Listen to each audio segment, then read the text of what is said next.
Thanks for turning up, as usual. Basically, I think what I should do is just read you the first line of a rather curious love letter I received from an embassy. And then we'll take it and elaborate from there. It'll sum up the agenda of this morning.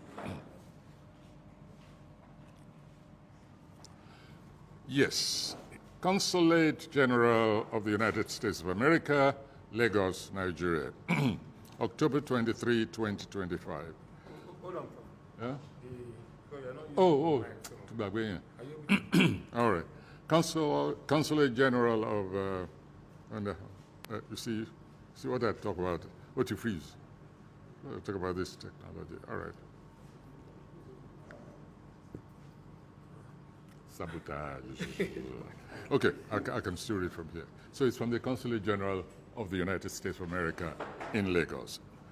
Dear Mr. Soyinka, this letter serves as official notification by the United States Consulate General in Lagos that the nominated visa listed below has been revoked pursuant to the authority contained in the U.S. Department of State Regulation, blah, blah, blah, blah, and it's no longer valid for application for entry into the United States, etc. Additional information became available. I repeat that, additional information became available after the below visa was issued. The revocation refers only to visa listed below.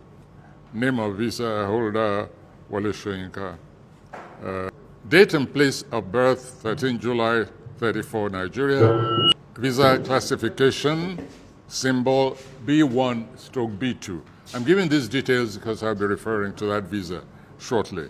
Date and place of visa issuance, 2nd April 2024, Lagos. I will read the latter part later on for dramatic reasons. I don't want to read it now. I want to read it towards the very end. Now, I think it's important for me to begin by reminding us about the history of this visa, which was issued when an accident happened to my green card, which some of you might remember. And so it became no longer valid.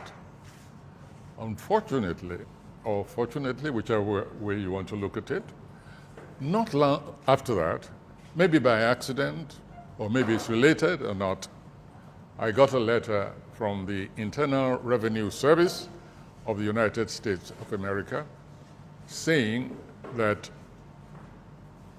an audit of my tax returns was about to take place, going back about 5 years.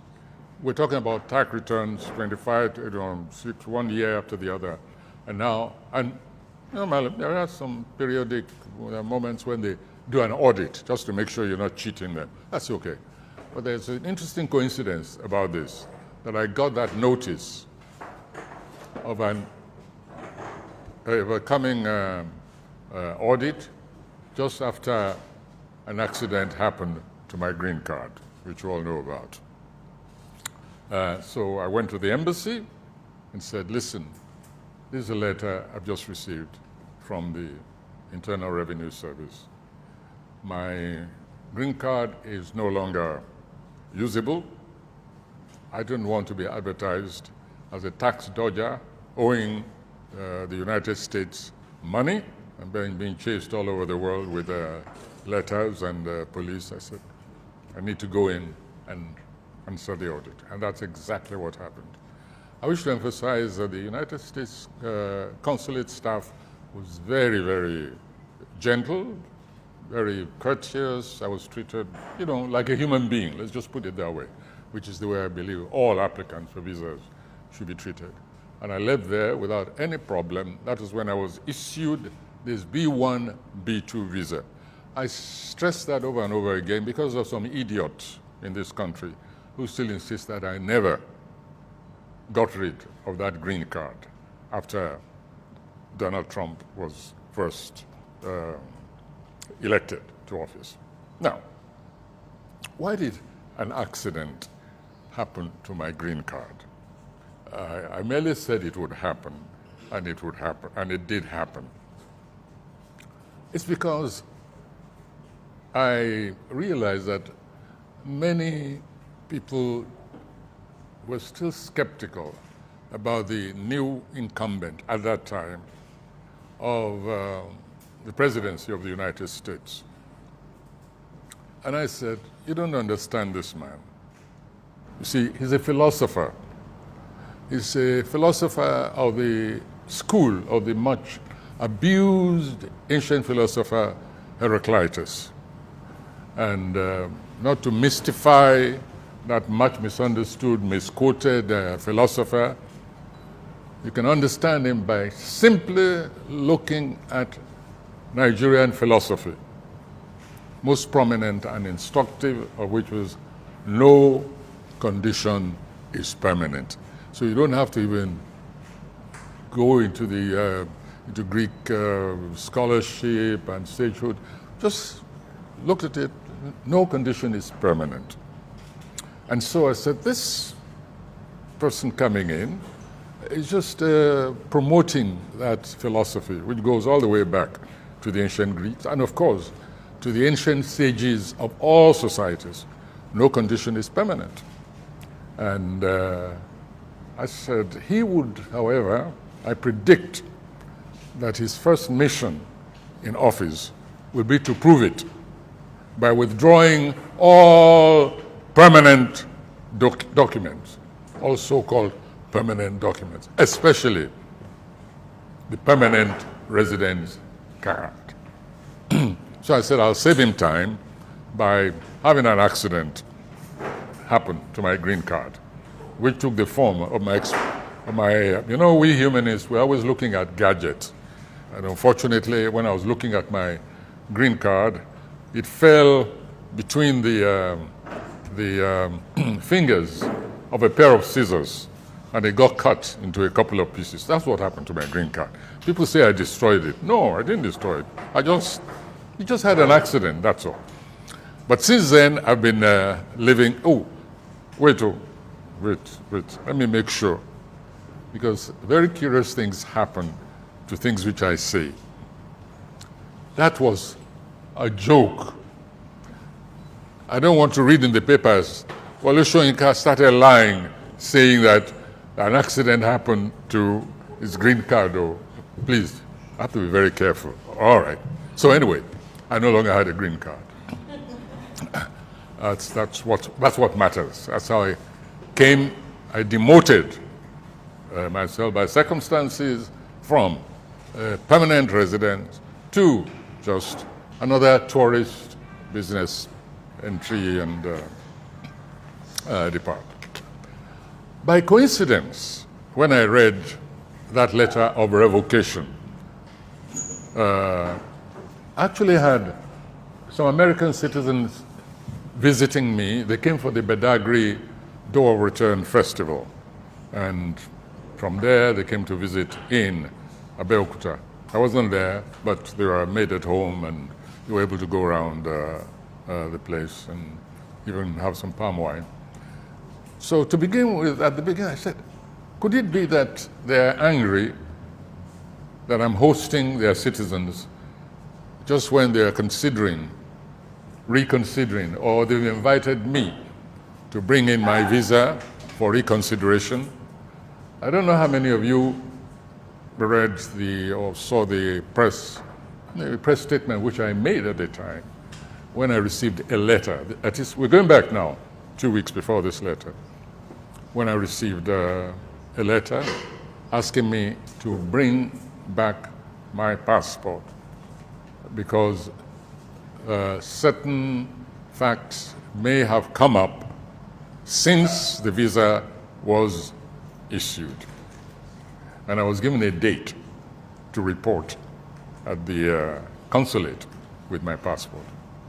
I declined the invitation First of all, I didn't like the date. Everybody knows what happened on that date, November 11, many years ago. So it was rather unfortunate that they picked that date. And I said, sorry, I'm superstitious. I'm not coming on that date.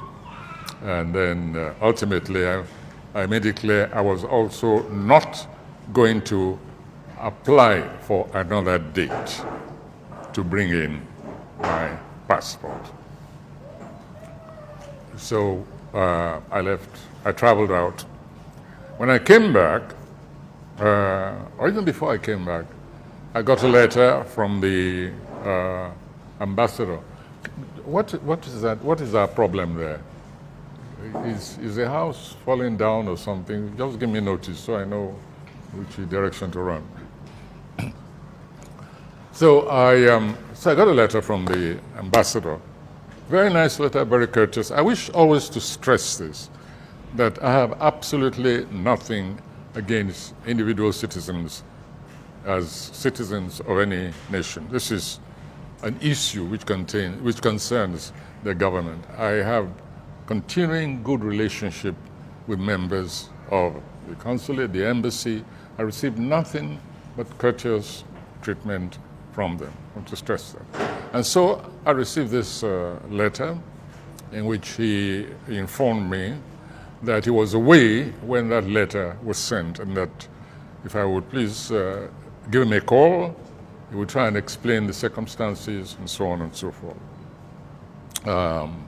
When I came back again, I got a letter, a reminder that I should call him. So I called. We arranged a call meeting. I think it was 4 o'clock about a week ago. And he explained, and again he offered a special visit by me.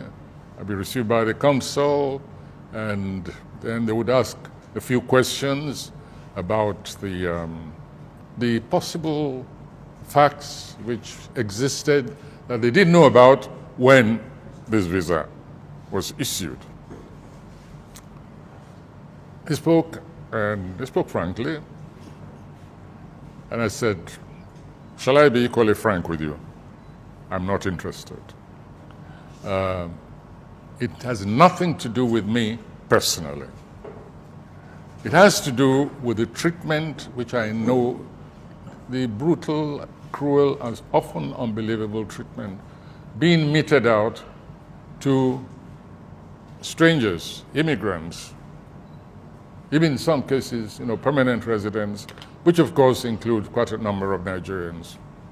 I know of a number of Nigerians who were turned back, who live in the United States, who've lived there all their lives. Some of them have businesses, they have grown-up children, families who are even citizens of our country, but who just left in the normal way to visit home, and then found at the airport they weren't allowed to get on that plane.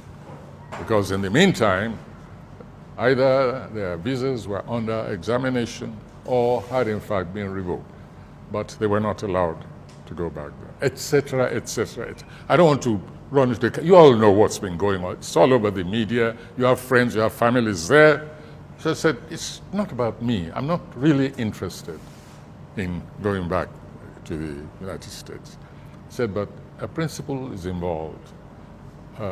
Human beings deserve to be treated decently wherever they are, wherever they drop their buckets, even places where they're just visiting briefly. I said, I'm sorry, I will not apply for a new date. So he sighed and said he was very sorry, but that meant that my visa would be revoked. I said, by all means, I'd be willing to receive the letter of revocation. And I assured him that both he and his staff are given permanent visa waiver anytime they want to visit the Autonomous Republic of Ijegba, situated in Abeokuta. There will be no reciprocal conduct from my principality. So he left, and eventually, of course, the formal letter arrived and I received it. So it's necessary for me to to give this press conference so that people in the States who are expecting me for this event or that event or were thinking of it, not to waste their time. I have no visa. I am banned, obviously, from the United States. And if you want to see me, you know where to find me. That's elementary as that. There's a comment which is necessary. So I asked myself, however, you know, the visa doling department is now looking into past history, because this is a statement that certain facts have come up. I mean, we're talking about thousands of people, by the way. I want us always to bear that in mind. So they've dug backwards, and if you remember, there were statements to the effect that anybody with any past criminal act, even felony, just misdemeanor, was qualified for revocation of visa. So I had to start looking back. Have I ever misbehaved in the United States? Do I have a history? Have I been convicted? Have I gone against the law anywhere? And I remembered finally 2 instances, which I want to make public now, in case it is brought up later on. So they will say, you hid that one. I remember pleading guilty at the airport one day. I was landing in Chicago. That's my first major production in the United States. We were in rehearsals at the time, Death and the King's Horseman. And the night before I left, I had to dash to London and then return for rehearsals. The night before, I'd gone to an Indian restaurant in London. And as usual, when I go to, when I am in those cold, wintry countries, I always carry peppers with me. At that restaurant, which is Indian, when I was leaving, I put a few green chilies in my pocket just to keep me going when I got back to Chicago. I forgot to declare those chilies. So I'm warning you now that you may learn that I was convicted for carrying some small chilies, because at the airport they wanted to charge me to court. And they said, but I could plead guilty and pay a fine. I think I remembered paying about $25 or so, for a few chilies. So that's one. That was one possible crime that could have been dug up, and I'd forgotten all about it, quite frankly. That's my fault. So that's one. 2, AMSAC. AMSAC is acronym for American Society for African Culture.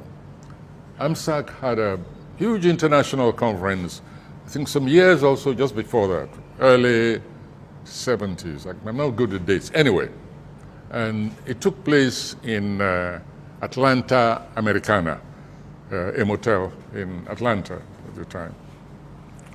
And I fought at home in physically. I had, shall we say, a confrontation with the police.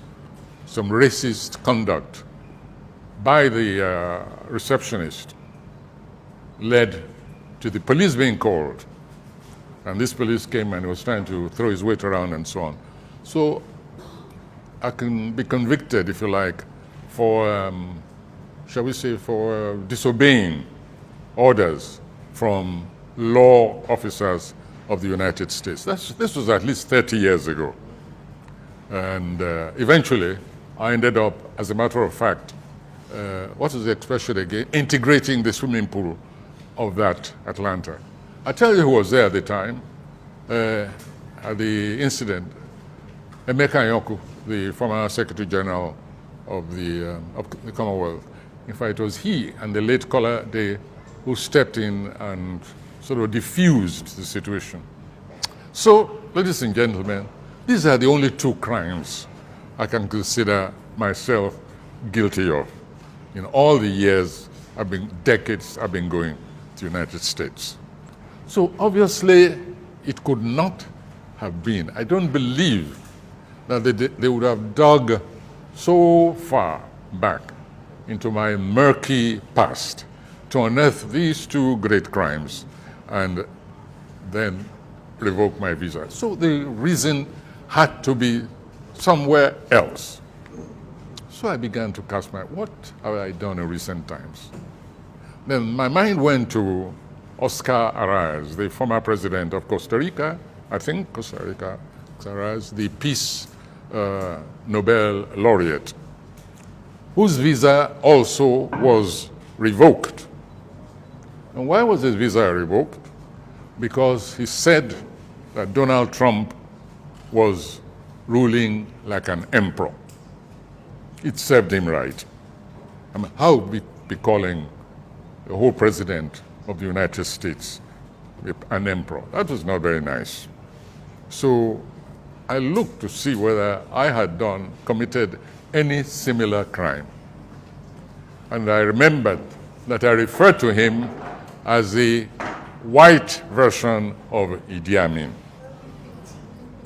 Now, you know, dictators are very difficult to please. I would have thought that he was pleased. I mean, Idi Amin was a man of international stature, a statesman, a first-class Democrat, you know. He was also, he called himself the King of Scotland. He called himself a liberator. He said, in fact, he was going to liberate Scotland from the grip of the British. In other words, we should look at Idi Amin as along the line of historic liberators. He was liberating everybody everywhere. Some of them, he even liberated their lives from them, you know, and sent them to places of no return. So when I called Donald Trump Idi Amin, I thought I was paying him a compliment. So why now, if they had contacted me, I would have said, look, I'll look for a new title for you. Maybe give you a more contemporary emperor, like Emperor Bokassa. But I thought that Idi Amin was sufficiently universal. And the man had said, Donald Trump, he was going to rule like a dictator. He's been behaving like a dictator. He should be proud to be acknowledged, a dictator, first class. Somebody whom, as I said, even launched the era of Heraclitus in the United States by making permanent resident cards non-permanent, showing that no condition is permanent. So I thought I would let all of you know the possible catalog of my crimes. Only one conviction, which I signed guilty at the airport for carrying a few papers. Otherwise, I don't know what else I could have done. But maybe I've also written plays about Idi Amin. Maybe it's about time I also write a play about Donald Trump. When he hears that I'm paying him the same literary compliment as I paid Idi Amin, maybe we'll reconsider and return my visa. Otherwise, I want to assure the consulate and the Americans here that I am very content with the revocation of my visa. And that, as I said, they are always welcome as individuals, as citizens, to interact on any number of levels that they wish, short, of course, of my going over there to the United States. I think that's all I want to say really about this whole issue. I said I would reserve a section of the letter to the last, rather than read it continuously. And you will understand why when I read it. That's the other thing I like about what's happened here. Aha. After that section which I read, he goes on to say, we request you bring your visa to the U.S. Consulate General, Lagos, for physical cancellation. To schedule an appointment, please email, etc., advance of the appointment. I like people who have a sense of humor.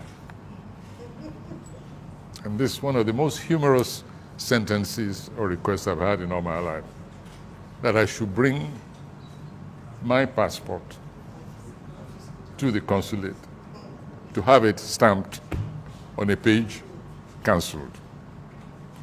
Will any of you like to volunteer in my place and take the passport for me? Because I'm a little bit busy and rushed. So anybody who wants to undertake this for me, you're welcome to do so. But as I said, one must develop a sense of humor, and I like them for that. Whoever devised this is after my own heart, that sentence, that request. Bring your visa to us so we can stamp it. As I said, they are welcome at the Autonomous Republic of Ijegba anytime. Right, so I'll take just one or two questions. This is really briefing, not really a big discussion.